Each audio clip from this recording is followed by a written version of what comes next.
Welcome to Spicer and Company. I'm Sean Spicer. And I'm Lindsay Keith. Well, Sean, was it just me, or did it seem like the Democrats were out for blood yesterday in that hearing with Attorney General Bill Barr? I mean, it didn't seem to rattle him much, but he stood his ground pretty well, I'd say.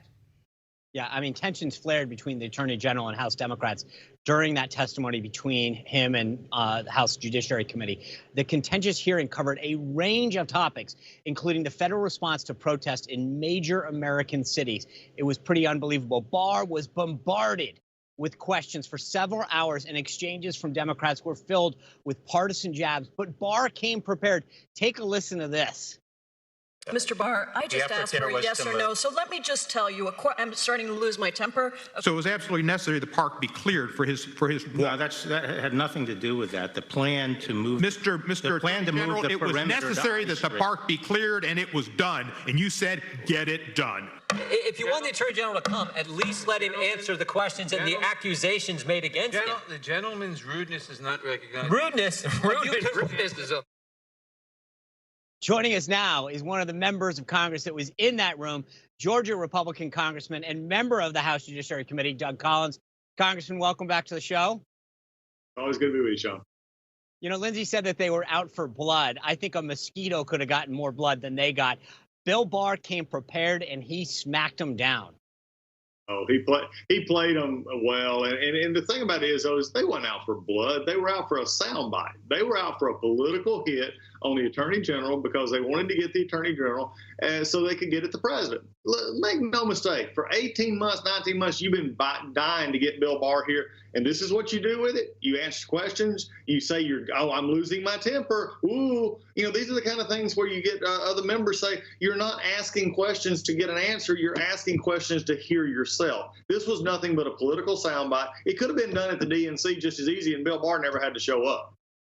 You know, speaking of soundbites, you had a great one because the Democrats, as you say, were trying to figure out how they could get their soundbite. They're accusing him of everything. I want to play the soundbite for the audience of how you reacted to this. I'm beginning to believe, frankly, that you're probably that just hadn't come out yet, probably will in a little bit. You're probably the cause of the common cold and, and possibly even the COVID-19. I'm not sure at this point because everything's being thrown at you, including now, undoubtedly, your alma mater doesn't like you anymore. Congressman, they even at one point, I think it was Steve Cohen from Tennessee, started bringing up the fact that, quote, his people responsible for Jeffrey Epstein's death. I mean, you were right. They were blaming him for everything. Oh, it was really amazing, and it was really sad. This is not what the people expect of Congress. They expect at least, questions to be asked, answers to be made. When Bill Barr had to remind the Democrats that the whole purpose for a witness is to testify on their own behalf, that shows you how far off we get. I guess, look, it's just become a circus. I've sort of dismissed that. Steve Cohen was missing his chicken yesterday, the bucket of fried chicken he brings in. Look, the Democrats' decorum was terrible. Bill Barr handled it perfectly. He handled it as an attorney general should. And, they answered the questions when they would allow him to. And he gave good answers about why this is happening the way it is. And he also, again, I believe that the real reason they don't like the attorney general is he's actually he is the one who has taken their smoke and mirrors and unplugged the smoke machine, broken the mirrors on this whole Russian issue because he's getting back to what they have built their whole campaign against the president on and saying it was all complete bunk and everything they've done up so far was just a waste of time because they built it on a false narrative. Yeah, that's true. One thing that came up that I thought was interesting is he was asked about this Durham report where one of the U.S. attorneys is looking into what happened to the FBI's investigation into Russia. He said that he might release it before the election, but he didn't commit to it. I think he should release it. This should be an issue that the American people are aware of before they go to the polls. Don't you think that this should be released prior to the election so we have as much information to vote on as possible? Oh, if it could be released today, release it today. And because I don't think it's going to be a report, Sean. I think that's one thing we have to remember. I don't think that Durham's writing a novel like Mueller filled with, his own interpretations. What Durham is doing is looking for indictments. And so I think that if the crime is a crime and they've got enough for the indictments ought to come down. Because remember, what we're dealing with here is not something that happened this year. We're dealing with interference in the last presidential election. People need to know that the corrupt cabal over there at the Justice Department was dealing in Canada Trump and then trying to derail the first part of the administration, which you remember so vividly, that they were trying to derail it. We need that information out. And if an indictment's coming, it needs to come out now. Absolutely. You know, the chairman of your committee there, Jerry Nadler, was asked the day before the hearing about Antifa. I want to play you what he was asked and what he said about Antifa and get your reaction. It is true. There's violence across the whole country. Do you disavow the violence from Antifa that's happening in Portland right now? There's riots. That's a myth that's being spread only in Washington, D.C. Congressman, you're from Georgia. Is this a myth from Washington, D.C.? No, this is not a myth. What is a myth right now is that Chairman Nadler knows how to run the Judiciary Committee. That's the myth. And he's been doing it now for 18 months. I had to sit right next to him as ranking member for most of that time. For him to say that what's going on in Portland and these other cities where Antifa is running wild, these riots and these criminal lawlessness is taking place, is a sad commentary on the state of the Democratic Party and a very sad commentary on the chairman of the Judiciary Committee, who should know better. If he believes this is a myth, then I would encourage him to get in on a plane and go to Portland. Or better yet, let's take up some of the members who wanted us to travel to Seattle, to Portland, to others to see these, quote, peaceful protests. They're not happening and they're not going to do it. But if this is what he truly believes is happening, maybe it's time for him to be something else besides chairman of the Judiciary Committee. You know, we talked a lot about the fireworks that went off there, the accusations. You had a great soundbite about all the things the Democrats said. One thing that was said afterwards was by Speaker Nancy Pelosi. She was on MSNBC with Ari Melberg, and she said that the Attorney General was a blob, right? This isn't something conservatives are used to having to defend, but it seems like Nancy Pelosi and Ari Melberg of MSNBC were fat shaming the Attorney General. Is that out of line?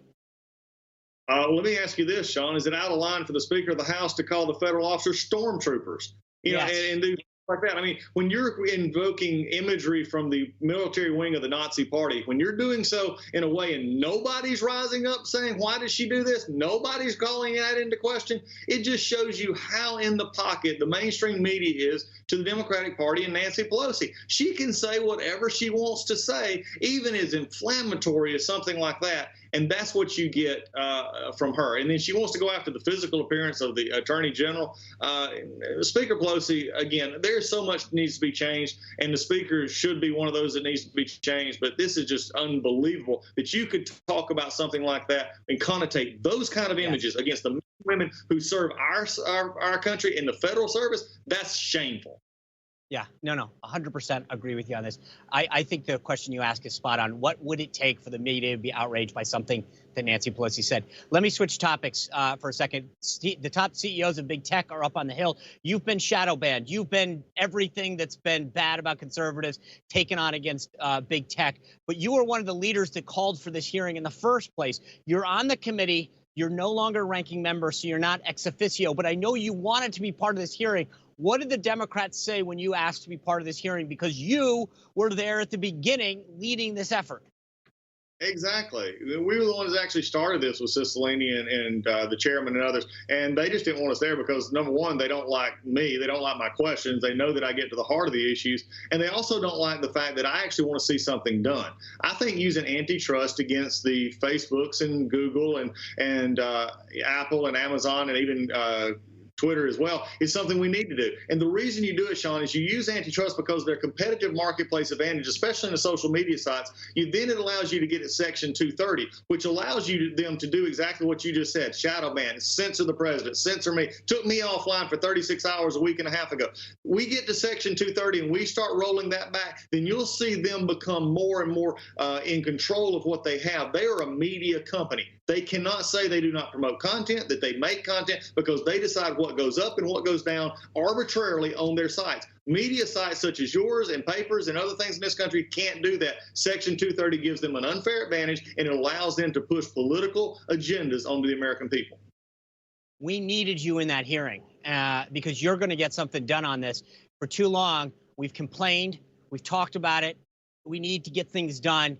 You're the right guy to get this done, and it's a shame they wouldn't let you in there. So thanks for your efforts on this. Thanks for filling us in on the committee. And it's a shame that the Democrats wouldn't let someone like you in that hearing. Thanks, Sean. Yeah, we're going to keep fighting. Don't believe me. They may be able to keep me out of the room, but they can't keep me from talking. That's what I like to hear. All right, Congressman, look forward to having you back soon. Thanks, Sean. Take care. All righty. All right, coming up, Congressman Dan Crenshaw is here and Florida's former Attorney General Pam Bondi. And later, the CEOs of big tech companies testified at a House committee today. We'll explain why this is a big deal. Stick around.